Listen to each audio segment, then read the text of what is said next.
ये जो slaughter house है, दिस इज़ ए मॉडल, एक टेम्पररी स्लाटर हाउस है ये।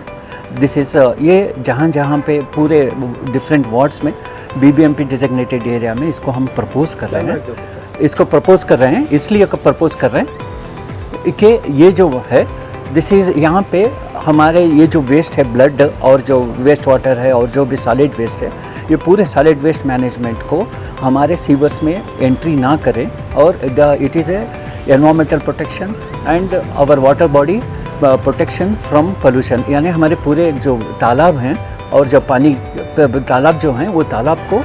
हम है ना पोल्यूशन से बचाने के लिए और हमारे पूरे एरिया को साफ़ सुथरा रखने के लिए और एनवायरमेंटल पोल्यूशन से भी हम उनको बचाने के लिए ये जो मॉडल बनाया गया है। इस मॉडल में क्या है कि ब्लड, ये जो खून है, जो ज़ुबान होने के बाद जो खून है, खून एक तरफ जमा हो जाता है